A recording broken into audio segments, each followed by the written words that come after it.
Trường Giang xin kính chào quý vị khán giả của đài VTN. Thưa quý vị, hôm nay Trường Giang đang có mặt tại văn phòng cộng đồng tại tiểu bang Massachusetts, và bên cạnh chúng tôi đó là thượng nghị sĩ Nick Collins và ông phó chủ tịch cộng đồng ông Nguyễn Hùng Khang. Mùa bầu cử đang đến quý vị, và hôm nay thì chúng tôi có mặt ở đây để tiếp chuyện cùng với ông thượng nghị sĩ để ông chia sẻ về những thông tin cũng như là tâm tư của mình đối với cộng đồng người Việt tại tiểu bang Massachusetts. Và có mặt ông phó chủ tịch ở đây, chúng tôi cũng muốn chia sẻ những thông tin và những lý do tại sao mà cộng đồng chúng ta lại có mối liên hệ chặt chẽ đối với ông Nick Collins trong những năm vừa qua, nhất là trong những dịp mà chúng ta đã biết đó là tổ chức Tết, hoặc là Boston Little Saigon, hoặc là những cái tổ chức của cộng đồng mà khi nhờ đến Nick Collins thì ông ta luôn lúc nào cũng bỏ ra những thời gian để giúp đỡ cho chúng ta. I just introduce you and Khang to the audience and what you did to the community. So we here to talk about the re-election, the year of 2027 to 29. So first, I would like you to share something about yourself. Great. Well, it's great to be with you, Brian. Thank you for the invitation, and it's an honor to represent the Vietnamese community here in Boston. I grew up here in the city and went to school, junior high school and high school with a lot of young people from the Vietnamese community here when I was a student at Boston Latin School. For all those out there, Latin school grads, class of 2001, go Wolfpack. And so I learned quite a bit about the community and how special it is, and the political history, the commitment to community, family, the amount of work that was done here in Dorchester to revitalize this area with small businesses that have been thriving. And through that work, one of our largest trading partners now here in Massachusetts is Vietnam. Anh Khang, anh có thể chia sẻ một chút về mình và lý do tại sao anh có những cái mối liên hệ chặt chẽ với ông Nick Collins, chính Nick Collins mà ba của ông ta.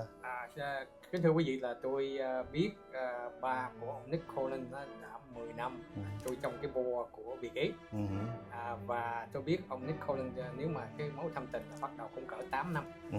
Khi mà cái Boston Little Saigon đó mà bắt đầu vận động đó, thì tôi đến văn phòng của ông Nick Collins, cùng tới văn phòng của ông City Councilor Frank Baker. Lúc đó là cũng là cái bà City Councilor bà Michelle Wu.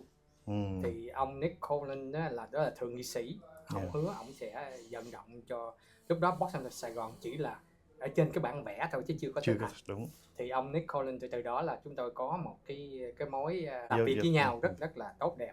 Now, get to the election. I mean, everybody is get ready to for September 1st. It's the general election, and then the primaries is November 3rd, right? So I know that you entire life living in the Boston, Dorchester, and South End area, where you represent the South End and then Dorchester and South End over here. We talk about the Vietnamese American here, and specifically in Dorchester. What do you believe the most important issue facing the Vietnamese American resident in your district today? Well, I think it's to be able to deliver the promise that the next generation will have a better life than the previous generation.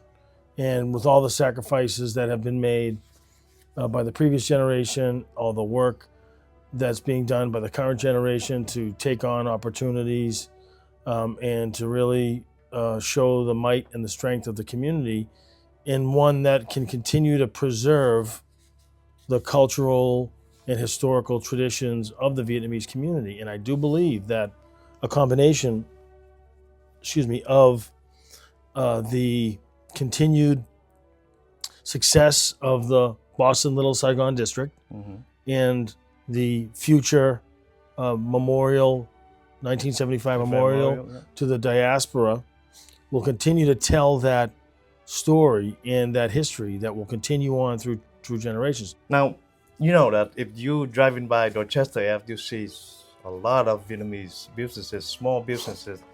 What are you doing in the station to have small businesses survive, raising costs, taxes, and on the regulations? Yes. So on regulations, what we've done, particularly for the marketplaces, in the smaller marketplaces that have revenue below $5 million, we increased the ceiling on those who were required to previously provide unit pricing, which is costly on the administrative side, on the labor side. It also puts a lot of regulatory burden on the small businesses and the marketplaces. So we increased the ceiling on that to, exempt those businesses from having to go through that regulatory mandate.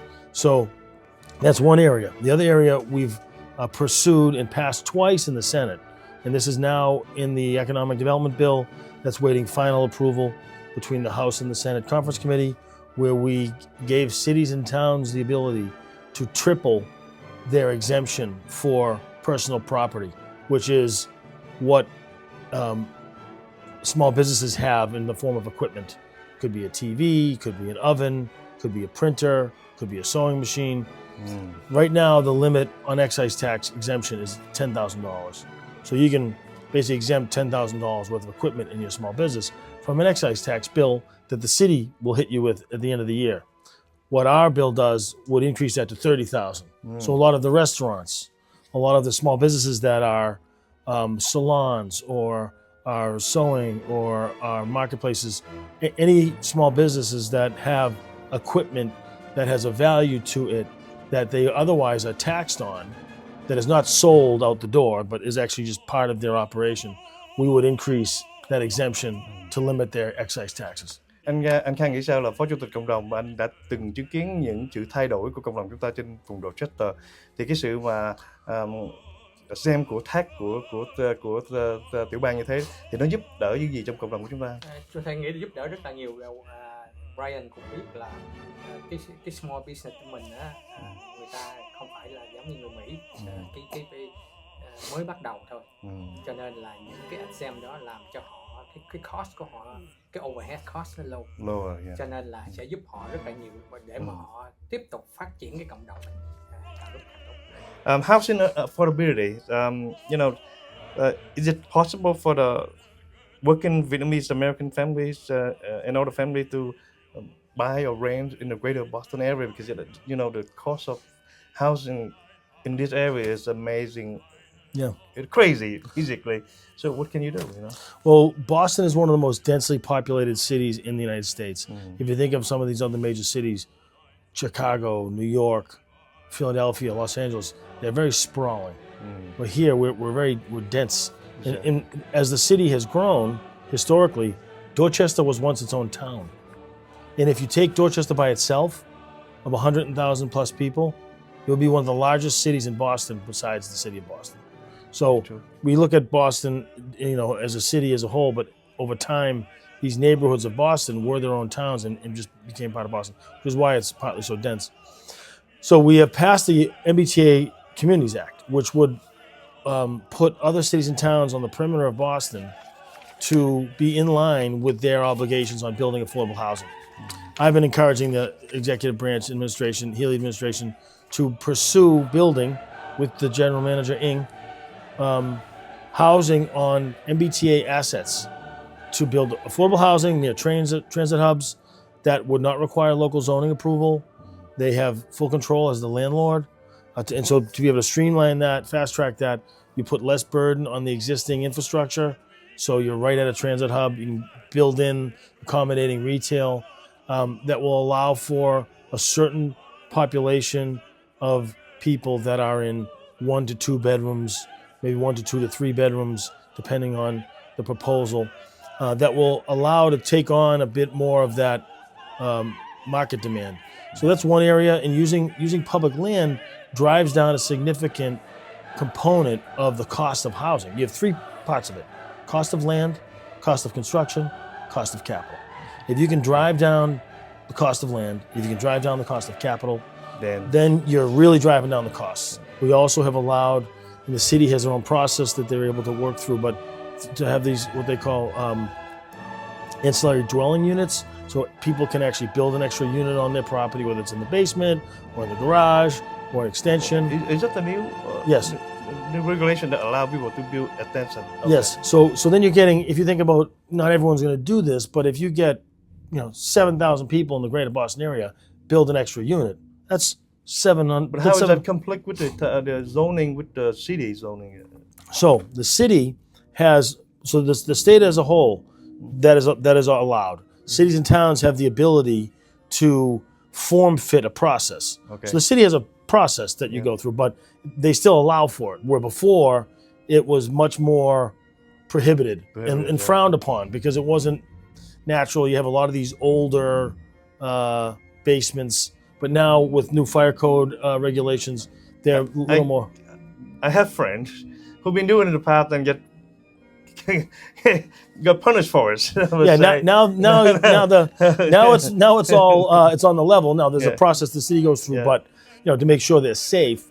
But it's not an automatic no anymore. Okay, that's cool. Anh Khang thì cái chương trình mà song ngữ hay là chương trình bilingual thì nó rất cần thiết cho cộng đồng. Thì anh nghĩ nếu mà tiểu bang ra những cái luật để cho chúng ta có một cái cơ hội để nói chuyện bằng cái ngôn ngữ chính của chúng ta, thì anh nghĩ như thế nào, và anh trong cộng đồng mình có những nhu cầu cần thiết nào mà anh có thể chia sẻ để chúng ta có thể biết thêm? Anh nghĩ là các bác á, vấn đề cái ngôn ngữ rất là giới hạn, cho nên là hiện tại bây giờ các bác phải cần cái đó. Ví dụ như là quý vị đã biết nhiều khi những cái lá thơ phải bằng tiếng Anh các bác không biết, rồi cuối cùng cái policy là của housing cancel. Anh nghĩ là phải cần có cái bilingual trong cái lá thơ cái gì đó để giúp mấy bác. You know, the Vietnamese American voters are increasingly politically engaged. How would you earn their trust and not traditionally identify strongly of either political party? So not Democrat or Republican. No question. I think that the Vietnamese community actually is much more representative of the city and the state as a whole. You'll find that the majority of voters in Boston are unenrolled. They're not affiliated with the Democratic Party. They're not affiliated with the Republican Party. Statewide, even more so. It's like 60% unenrolled.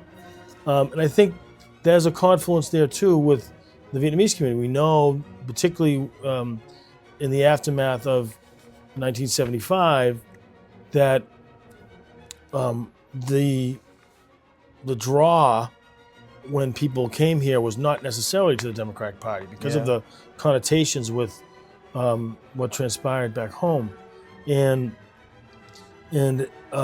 as the younger generations have emerged, however, that grew up here in Boston and in the state, their feelings may be a little bit different because of how the Democratic Party largely has been associated more with the working people, with working class. However, that identity is still not the same. For instance, the party that was in charge during FDR is not the same as it is today. Yeah. So the parties are sort of evolved, in how the public has viewed them.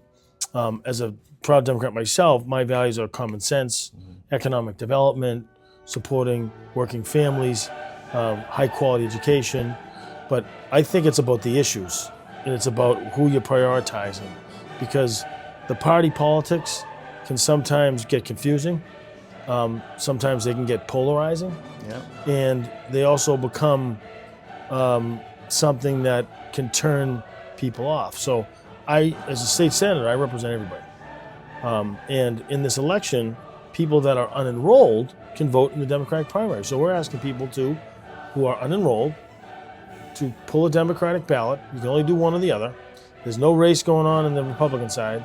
We're asking you to pull a Democratic ballot and consider supporting me for re-election to continue bringing common sense values to support working families, high quality education, public safety.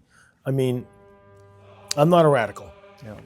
I'm not an extremist. There are people out there who pursue public office who want to come in with radical ideas and extreme behavior. And I get up every day to try to represent the masses. Okay.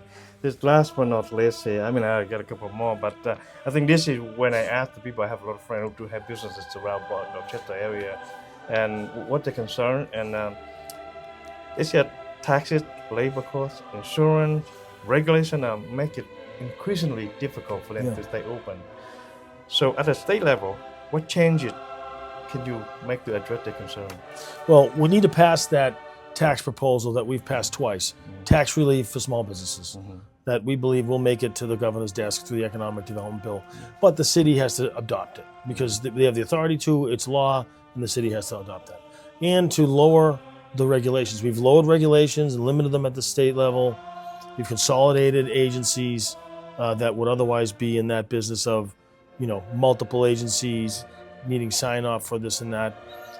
When it comes to people who have special licenses and skills that require a license or a certification from the state, we've streamlined that. We think the city should be doing the same when it comes to small business operations. And I mean, we have to be looking at this as a piece of equity. When you have a small business, an immigrant-owned business, that you're just layering with, regulations and costs and other barriers to succeed. One of the things that we took an approach to do in partnership with the city was to expand the amount of liquor licenses that were available, particularly here in Dorchester, to underserved communities and for the Vietnamese community. We know a lot of businesses were able to take advantage of that. We need to do more economic development, spurring efforts like that.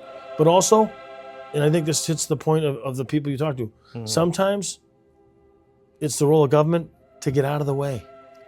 Okay. And when you get out of the way and you let entrepreneurs, because the market also has an impact on how you behave as a business. If you're not going to keep your business up, people aren't coming to go through the door.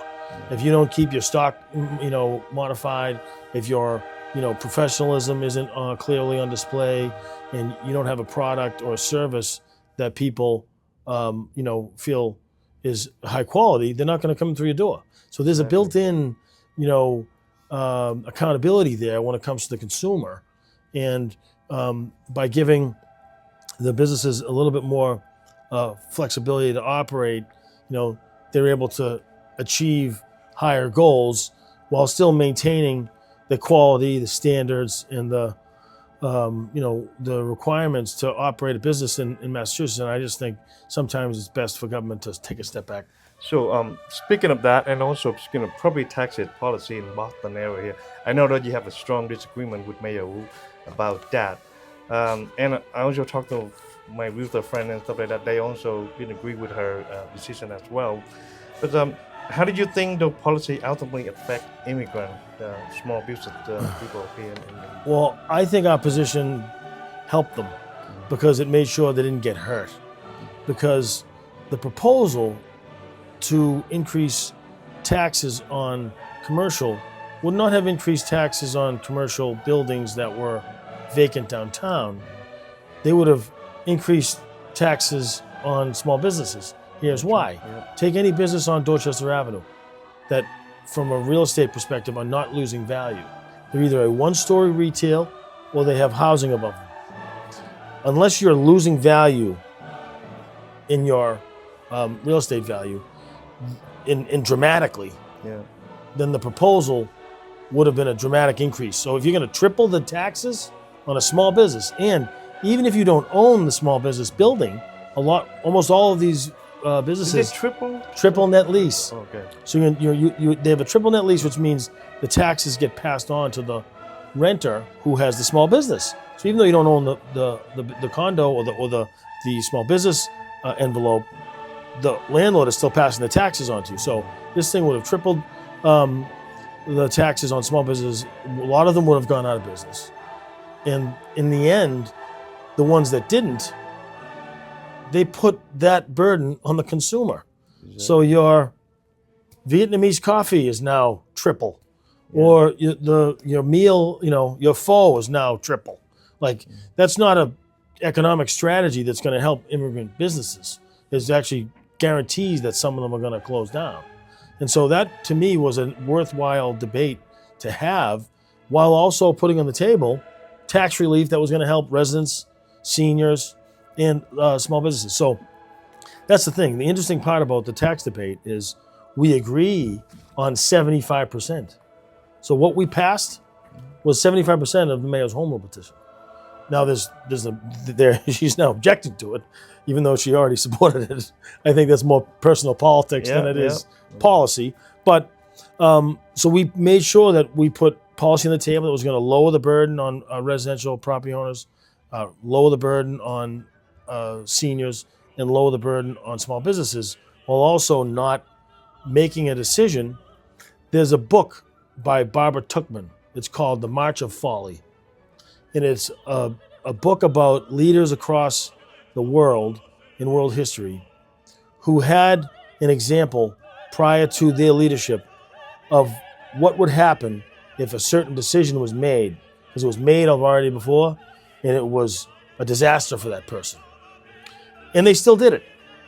So despite the history, and Napoleon's Waterloo is famous for that, and other moments like that in history where knowing that was going to be a disaster, still marched forward and ended his reign. So 20 years ago, Mayor Menino tested this out.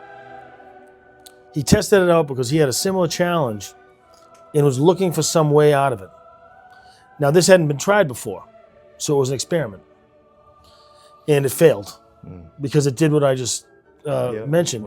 It increased dramatically the taxes on small business, which really was a difficult burden for them. That some went out of business. He heard about it bad. The residential burden still went up, so it was a myth that it was going to lower taxes on residential. And he stopped it. And in science, when an experiment fails, you don't continue doing the same experiment. You have to modify that experiment, which is what we did here. The mayor went on the radio this week to say that she wants to get rid of Proposition 2.5, which limits cities and towns from raising property taxes more than 2.5% in the aggregate over the previous year without a vote of the people. She wants to get rid of that to continue escalating tax increases. That has an economically negative impact on homeowners, on businesses, and it's just a disaster. So they can pursue, however, as an end around that, they can pursue special legislation, which is what they pursued.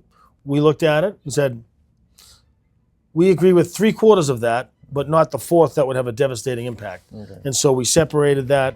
We passed the 3/4, and I don't know. In negotiations, if you're getting 75% of what you're looking for, seems like an acceptable compromise. All right, so great.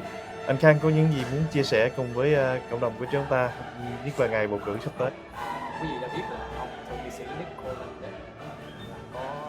có nhiều người tranh cái chức vụ này. Theo cái này là vấn đề là người tự đứng tự lập trong cái người của cộng đồng. Ông Nick Cohen, ông giúp cộng đồng rất là nhiều, đặc biệt là Boston Convention Center. Vì làm Tết thì đậu xe free, parking free, cái giá rất là phải chăng tất cả tất cả. Năm nay cũng vậy, năm tới cũng vậy, tôi cũng trở lại Boston Convention. Thì ổng là cái người chính trị gia mà thật sự đã có lòng với cộng đồng. Cái Boston Convention Center là ổng tự động giúp, khi mà tôi nói là ổng giúp chứ không phải là cái dạng sức. Cho nên ngày tháng 9 tới đây quý vị có thể đi bầu cho.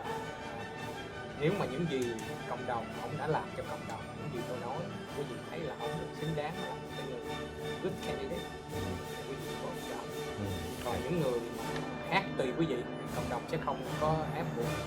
Mà nếu mà quý vị bỏ ổng xong tháng 9 này đó, thì cái tháng 11 cũng phải bỏ, nghĩa là bầu cử sơ khởi. Đúng. Và bầu cử final. Thì ổng là người rất là có lòng với cộng đồng. Tôi làm việc tôi biết sao thì tôi biết hết. Có những người come and go, nhưng mà ông Nick Cohen come and stay. That is Nick Cohen. That's good. Yeah. Thank you. I know that the governor only endorsed you, which is great news. Now, to the Vietnamese community, what's your final word? What do you want to say? Well, thank you again for having me. It's an honor to be here, but an honor to serve the Vietnamese community here in Boston and across the Commonwealth of Massachusetts. I'm very proud of my record. You don't have to guess what I'm going to do.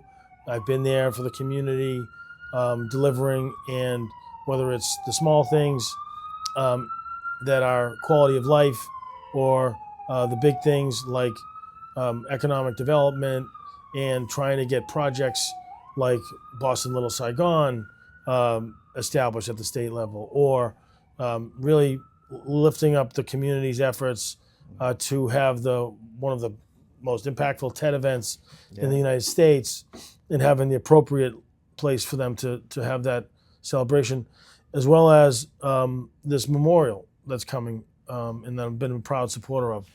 These are some small efforts, but as a whole, that we're here to represent the community. I have a lot of respect and a lot of love for the Vietnamese community, and I ask that you vote for me on September 1st. Whether you're unenrolled or you're a Democrat, please pull a Democratic ballot and vote for me for re-election. Thank you, Senator, and thank you, anh Khang. Kính quý vị, đó là lời chia sẻ của ông thượng nghị sĩ Nick Collins và ông Phó Chủ tịch Cộng đồng, ông Nguyễn Hùng Khang tại tiểu bang Massachusetts. Và Chị Giang không có yêu cầu quý vị hoặc là kêu gọi quý vị vote cho ai. Tuy nhiên, vào ngày 1 tháng 9, vào ngày mùng 3 tháng 11, đó là ngày bầu cử. Mà khi nói tới ngày bầu cử thì chúng ta nên đi bầu. Quý vị có thời gian để register, quý vị có thời gian để ghi danh bầu cử thì nên bầu. Tại vì cái lá phiếu của quý vị nó rất quan trọng cho cộng đồng người Việt của chúng ta.